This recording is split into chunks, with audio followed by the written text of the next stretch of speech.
Ngayong gabi, tutugusin natin si Tanggol at ang mga kasama niya. Dead or alive? Ay, ako po si Rod Martin, umaga na po Santino sa Batang Quiapo.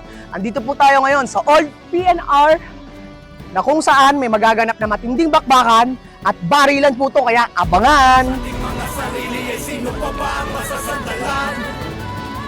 Kung baluktot na sistema ang kalaban, ba't di na lang tayo ang magtulungan? Di matapos ang laban, kahit na pinagkait ang katotohanan. Tanging pangahawakan, dinig ng taong bayan. Di naman nanahimik, meron ng kamalayan. Sandat ako'y talent ng isip at katapangan. Nagmanak sa dibdib, ang angat ng katarungan. Huwag kang bibitaw sa liwanag tumanaw, dahil may pag-asa pa sa Batang Imbis na Quiapo. magkaisa, nagkanya-kanya mga tao. Tayo-tayo ang nagtalo-talo at naglabo-labo. Paano mga nasa pwesto ay panay abusado? Ang may mabuting puso pa ang siyang inagrabyado. Paano makakalaya sa kamay ng mga mandaraya? Hetong Maynila na binahaya na ng mga buhaya. Maraming buhay ang nasayang at mga tiwala. Di na pagkasal na uwi lang sa maling akala. Walang pusong kalaban, lalamunin ka ng buhay doon madilim ang paningin ng sungay, babaon ng palihim ng kapaitan ay malibing. Siguro nga ang katapat ng masamang may baril, kahit nasa mandali na yung merong mabuting kalooban na may baril din.